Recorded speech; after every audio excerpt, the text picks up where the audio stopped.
Right, so I'm delighted to welcome for an evening conversation Katharine Bundell, who is a barrister with Fenner's Chambers. And Katharine is a big supporter of the Norwich School event. She's attended all the careers events that I've been to, and I'm delighted that she's agreed to join us remotely this year. Although we'll let you into a little secret, we had a few Wi-Fi issues early, didn't we, Katharine? So this is attempt, I don't know, it feels like attempt 300 to try and have this conversation. Yes, but I'm not an IT barrister. I'm going to let Katharine take the conversation entirely where she wants it.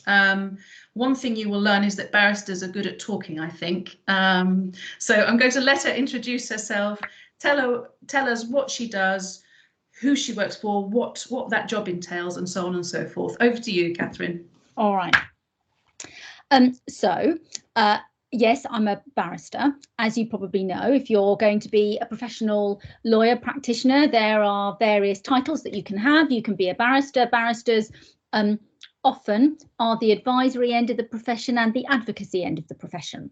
So some of my colleagues will very rarely go to court, but spend a lot of time advising on very technical issues. We're often sort of called the consultants. I have a very heavy court-based practice, so I'm very regularly in court. During lockdown, we do that remotely, and we also have done some of them in person, but we have started to bring court online, which is something that I know that the government has wanted to do for a long time. Mm-hmm. And so we've all pulled together in the profession to try to make that happen. You then have solicitors who can be approached by members of the public. So can we in certain circumstances now. But historically, people who've had a particular issue that they need dealing with, when you go off the street, you go to a family solicitor. You can go to a solicitor who will then be able to do everything for you, correspondence, everything on a day-by-day basis. Whereas when we interact with members of the public, it tends to be menu shopped for a particular event, to draft a document, to appear at a particular hearing. But most of the time still we are instructed by solicitors who are instructed by what we will call the lay client. And there are lots of in between. So we also have legal execs, filex, ilex, silex. They have all sorts of different sets of letters after their name. And there are, of course, lots of other people that work within the court system. So we have all the people that help the court system run. We have all the management in HMCTS, so Magistrates Courts and Tribunal Service. We also have the poor salaried lawyers at the end, the judges, who have to do the judgy bit at the end and have to have that wisdom of Solomon at the end. They're, of course, technically, if you like, I suppose, civil servants. They're employed by the state to do what they do, and you have various levels of judges as well. You can also mix and match a little bit if you want to. You can do a bit of judge work and you can do a bit of practitioner work as if you're a barrister or a solicitor. So lots of different options. I would say that one of the big things that I want to say to reassure pupils is that if you think that you might want to be a lawyer, you don't have to make up your mind very early. Okay, that's what I was going to ask. Were you a solicitor before a barrister? No, what was your... no. Right, okay. But I've had 3 kids that go to Norwich School, and my eldest, from the age of 12, was starting to do work experience for veterinary. My next one down has decided to do accountancy and has come to that much later on, sort of after graduation. And actually law is quite similar. So the sort of work experience that you can do when you're at school is pretty limited. But also by the time you start to get into being at university, there is a fairly well-worn structure of summer schemes and so on to apply to that will very much help you, dependent on where you go, whether or not that's to go to some sort of corporate American firm in London, some sort of, what some might see as your Faustian pact that you're going to make there, or whether or not you want to do something very court-based, whether or not you want to be a criminal barrister, whatever you want to do. So, but you don't have to make a lot of decisions early, because there's not a lot that you can do early. It's not like medicine and vet and so on in that way. So how do you get to your point now? What would you, what degree would you do? Would you have to do law? Well, something else that I think people fret about a lot in law and probably don't need to is what degree you do. I mean, our local murder judge did a veterinary degree. Murder judge, I love that. Yeah. So he does do most of the murders. Not as in do the murders. sentence. But, some of us have done law degrees. I did a law degree. I have to say, where I went, it was fairly dry. Looking back, I probably would have enjoyed myself more doing something else. There's no two ways about it. Law, particularly becoming a barrister, sadly, and for any of the really, big ticket corporate firms in London, if that's what you want, it is academically competitive. You need a good degree in a good subject from a good university. That's what you need. You do not have to have a law degree. You absolutely do not have to be fretting about whether or not you're doing essay subjects at GCSE or A level. You really don't. So, as I say, you can come to law later. You also really don't have to decide whether you want to be an environmental lawyer or a media lawyer. Or lots of people have, because law touches everything that we do. I meet quite a lot of people at the careers evenings who are quite fretful at sort of 14, 15, 16. Well, I'm really, I feel really strongly about the environment, or I really feel that I want to do something which has got a social aspect and social conscience to it, or I'm really motivated by earnings, or whatever it is. But you really don't have to make that decision early on at all. And in fact, to do so sometimes can maybe cut off some other avenues to you. I think a lot of us in our profession have evolved to where we are. Certainly I know what I do. I don't know that we're always completely the best judge of what we're best at. So I got sent work in certain areas that I hadn't actually thought I would ever practice in. But when I started practicing and other people started to send me work, they seemed to think I might be quite good at what I do. So I started to get that work. I mean, I tell you, well, it's not so much of a secret, but so I'm a family lawyer. And what that means in what I do is I deal with people's money and what happens with their children on divorce. I also am involved in unmarried financial support for children of unmarried parents, and I do quite a lot of trusts and land work, which is to do with beneficial interest in property and so on, but the way that it interacts with what I do. When I started, I was absolutely adamant I was going to do no family law, just because I'm 5'2" and 3/4 and blonde. I am not doing family law. So I didn't study it at university, and I didn't study it at bar school. And I was quite adamant I wasn't going to do it. And then sort of 8, 9, 10 years into my qualification, it started to be sent to me. And actually, whilst I did various different bits of family law, the bit that I do now actually marries a lot of the different aspects I like. So I'm in court pretty much most days. Before lockdown, that could be anywhere in London or, frankly, the east of England. If I've really upset someone, I'll get sent to Lincoln or something like that. No offence to Lincoln, folks. Yeah, well, I can't get to Lincoln on the train for 9 o'clock in the morning. Or Milton Keynes, great parking at Milton Keynes, that has to be said for it. Watford is very close to the station. Everywhere has a little benefit. So I didn't know what I was going to be good at. But actually, it marries for me, particularly the financial aspect stuff. It's quite brain heavy. It's quite a lot of law involved. The children's stuff's got a lot of soft skills and communication skills and a lot of problem solving. So actually, in what I do, I've got different bits that then engage different bits of my brain, which stops me getting bored, because the family will tell you that actually the worst thing in the world for them is me being bored. And is it all those things that attracted you to law? Because you can't have known about those before you worked in that. You see, don't ask me this, Helen, because when I was 9, I had chicken pox. And I had chicken pox really badly. So I guess people still get chicken pox, don't they? They don't get measles, mumps and rubella in the way that my generation did. But I had chicken pox, and I was in bed, and apparently I could only eat Fry's chocolate cream. And I got addicted to something on Anglia TV called Crown Court. Right. And there were wonderful actors, and it was on at lunchtime on ITV, which I wasn't usually allowed to watch. So it was only because I was sick at home that I was allowed to watch ITV, because no one knew. So there I was, eating ice cream with Fry's chocolate cream, watching Crown Court, aged about 9. And I realised that this was something which married the sort of slightly dramatic side, because I did quite a lot of drama and stage stuff at school and at uni. And yet I wanted something that had an intellectual stimulation in it as well.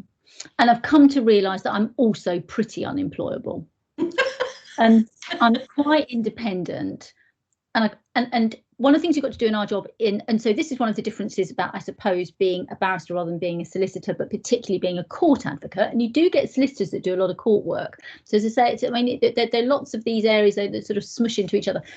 But I am happy to take the decisions, but I'm also happy to know that I will get those wrong at times. Even at my great and grand age, I will get those wrong. And I have to live with that, and I have to try and unpick it, and I have to try and sort it out, because nobody is perfect. But I'm okay with that. Whereas there are other lawyers that I know and that I work with who don't want to do that. They're much more, I mean, I've always been pretty rubbish at team working, for example. Interestingly enough, when my daughter did work experience, she did some work experience with me and a number of other barristers, and then she did some work experience with solicitors. She found my job really lonely. Right. Her take on it. Okay. Because partly, I suppose, because she sees, because like anything, I am afraid it is all to do with the prep. So it is all to do with sitting up late and doing the prep. But when you're the one making decisions at the end of the line, she found that very lonely. She's a fabulous team worker.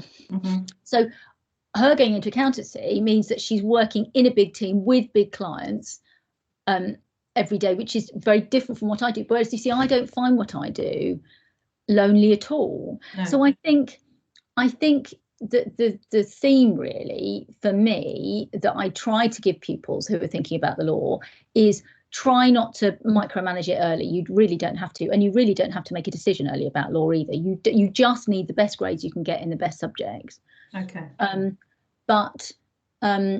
And the best degree in the best subject from the best university. I mean, that's really the underlying theme.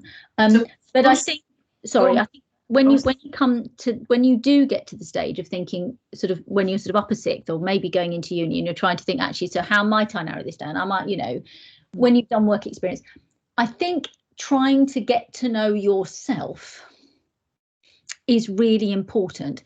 How do you work well? Yes. I don't mind staying up till 2 a.m. I don't mind that there's a complete lack of boundary between my work and my home. For other people, that would drive them absolutely spare. But I know that I don't have an issue with self-discipline, for example. But so that I know that I will always get my work done. I know that actually, as I say, I'd be really quite bad at being employed. The idea of having to make notes of every 6-minute units that I do, I'm not like that. My desk is actually, I think, pretty tidy. I think my daughter would think it was abhorrent.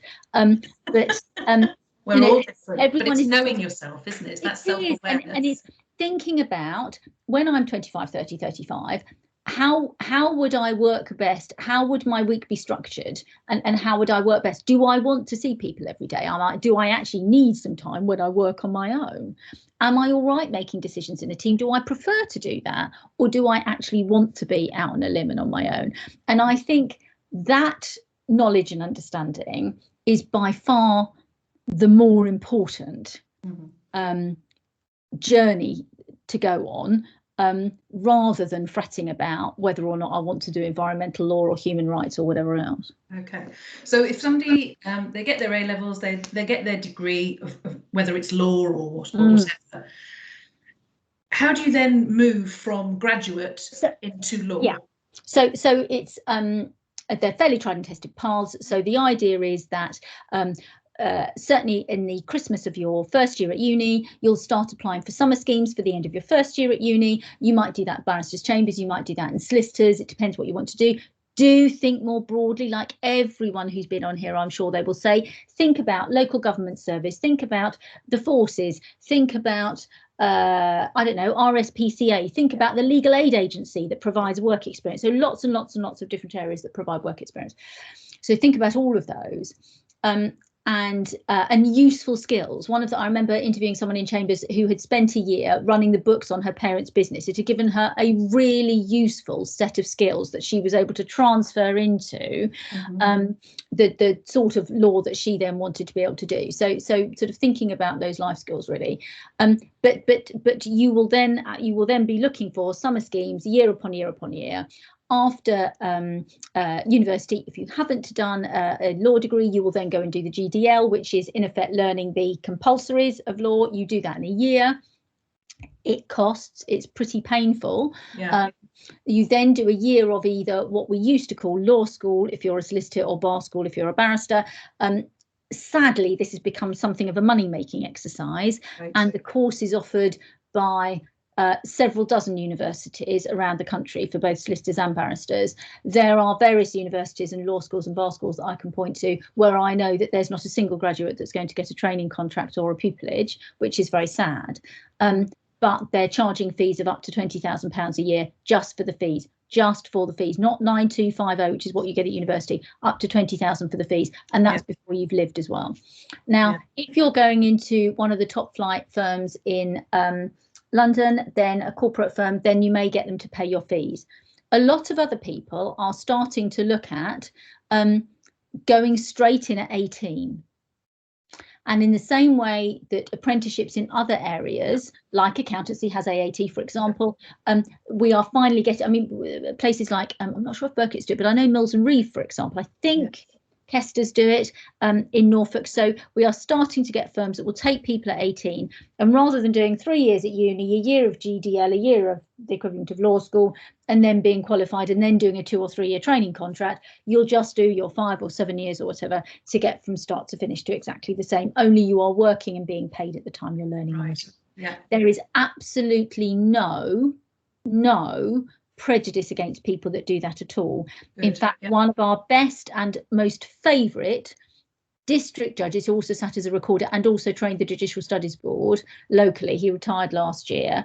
He started off as an utterly unqualified legal executive, or qualified as a legal executive, then became a solicitor, then went to the bar, then eventually became a judge, and there is no prejudice in doing that at all. Okay. If you think that's going to work better for you than going to university, then you know, financially, of course, it makes a lot of sense. Absolutely. But it's a fairly well-tried course, but they offer lots and lots of qualification, and the problem is at the end.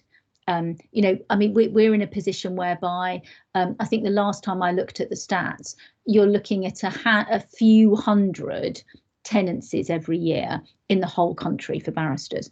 A few hundred, I said that right, a few hundred tenancies a year across the whole country for barristers. Now, there isn't, it is not as it used to be. You know, that you've got to go in with an Oxbridge first before you're going to be looked at. It's not that position. It really isn't, because you have to have client skills depending on what sort of clients you're going to deal with. But it is hugely competitive, and the professional years are expensive. Yeah, I was going to ask. There was a cliche a couple of years ago when I was talking to a couple of lawyers who sort of said the market is flooded with graduates who haven't got anywhere to go. And that still rings true? Oh, and we have hundreds and hundreds and hundreds and hundreds and hundreds of applications every year. That we are getting much better as a profession, particularly in my jurisdiction, the family jurisdiction. We're getting much better as a profession of supporting those who are, you know, sort of interesting candidates who haven't got the financial backing, and being able to find places to finance that backing. We are much better than we used to be. Yeah. You know, there are scholarships available from the Inns. There are scholarships, for example, I'm part of the Family Law Bar Association. I'm the chair for East Anglia of all family law barristers across country, and we're providing several scholarships a year, for example, now to get 3 people through their training. So there is assistance out there. I mean, it's the usual thing that quite a lot of people will fall between 2 stools, however, you know, that you might not be in a position where you're unable to pay for any of it. You know, it just might be very hard to pay for all of it, but there is help out there. And so if somebody sees these obstacles, sees these expenses and a flooded graduate market, and still decides to go for law, what is it that you particularly love about what you do? What's the best bit of your job, Katharine? Control. Maybe I'm thinking about that because I've been reading about the Harry and Meghan interview. I am utterly in control, in effect, of what I do. When I'm in court, I've got to be in court. When I'm in conference, I've got to be in a conference with a client. But apart from that, if I want to work at 3 o'clock in the morning and I want to go and watch my children's sports day all afternoon, then I can do that. Independence, you know, I people rely on me, I suppose, for my advice, and that makes you feel valued. There are times when you get it right, it feels much better than when you get it wrong. But Motivation, I'm always motivated to get up in the morning. Every family I deal with is different. Every single situation I deal with is completely different. I am very privileged that people let me into their families and the most private things that go on within their lives. There's a lot of soft skills involved. I have to meet people at court, because whereas a solicitor will potentially have seen a client, sort of almost on a sort of weekly, fortnightly, monthly basis for a year or two before I see them, I've got to meet them. They've got to have faith in me within an hour before we go to court. You sort of have to get quite an intense relationship with someone quite quickly, and that's got to be a relationship of trust. And I think it's because I can use my grey cells in what I do. There's quite a lot of prep, and I get to express myself on paper. I get to express myself orally, and I'm my day is constantly different, whether I'm cross-examining someone or whether I'm scratching my head over exactly what I think that judgment really means for me in this case, and how on earth am I going to argue that, and what is the best strap line to run for my client in relation to or talking to people that I've not met before, or a client makes a confession in a case, or whatever it is. I mean, it's very different, and I don't have any problem with motivation, and every day is different. I mean, I have to say, in lockdown, I don't mind not getting on the 5:55 to Leicester or whatever it is in the morning, depending on what I'm doing. It's very collegiate. Yes. I think that's even more so outside of London, actually. It's very collegiate, so we'll go to lots of different courts, but you'll see court staff that you get to know certain judiciary after a period of time. There aren't that many of us. You can tell that from the few tenants as well. There aren't that many of us that do our job. And also you can use it for different things. So actually I also lecture. Mm-hmm. Yeah. So a couple of times a month I'll lecture. So there's about half a dozen organisations that provide all the professional education for solicitors, barristers, and some for judges as well. And I lecture for 2 of those organisations, which obviously again we've been doing online, but I really quite enjoy that. Yeah. Diversity, but you're control again. I wrote a book. As you did. Year before last. As you did. Yeah, not my favourite colour for the cover, but I'm just doing an article about that at the moment. So lots of different things like that you can do. Trustees of sort of some organisations that are involved with the sort of thing that I do that are useful, and I'm not bored, which, as I say, according to the family, is the worst thing in the world for me to be bored. Oh, I know exactly what you mean.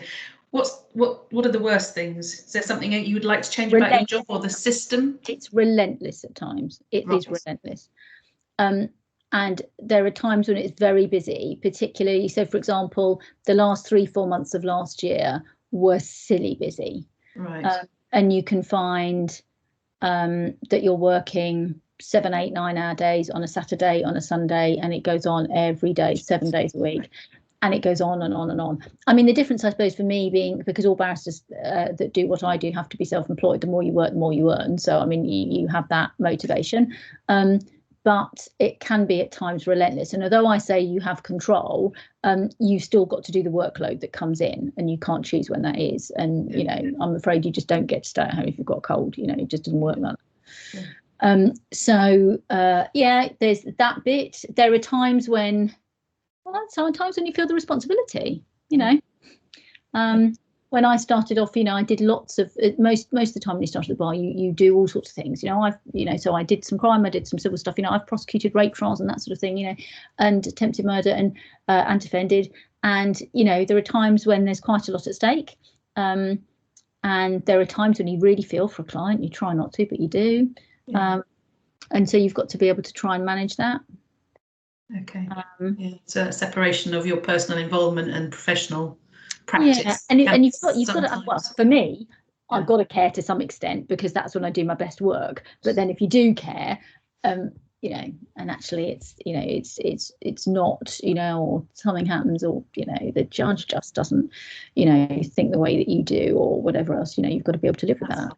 Yeah, I understand that. If you were to talk to your 18-year-old self now, or to an 18-year-old in front of you, knowing what you know now, what would you say about getting into law? What would your advice be? Any recommendations? Don't rush it. One of the first jobs I had to do, so I did about 4 years in London before I moved out of London, in Middle Temple, and then moved out. And when I moved out, my practice became much more general. And one of the things I had to do was I had to go and represent a chap. I don't know if anyone knows the A14, which is a large dual carriageway. He had done a Yui in his Austin Maxi, towing a caravan in the middle of the A14 on the Hawley Bends. He caused an almighty pile-up. He was in his early 80s. He hadn't done a driving test because he'd learned to drive in the war. So you were just given a license. And at however old I was, 26 or whatever, which I know seems to pupils to be really grey and old, but really isn't in the scheme of things. I had to talk to him about making the choice between fighting this all the way with all the risks that involved and having a conviction and having his licence removed from him, or alternatively offering what might feel like a surrender of giving up his licence voluntarily, which would have the same effect on his life, but he wouldn't have a conviction, and he would retain the control of doing that. Now, he'd seen life in a way I hadn't. The factors at play there, I think, frankly, a lot of them really went over my head. And I really don't think it's a bad thing, because it's so competitive, particularly doing what I do, so competitive to get into. There isn't one type at all. But if you've done something else for a bit, and you've developed a persona in the workplace, a level maybe of confidence, but also interesting things to talk about. I'm not saying that everyone needs to go and find themselves up Machu Picchu, but because you'll probably find half of Norwich School there as well. But how dare you? But and every other private school in the country. But I think just having a better formed personality in the workplace and having more confidence in yourself. It takes time to put that work personality together, to work out how you're going to be, how you're going to present yourself and so on.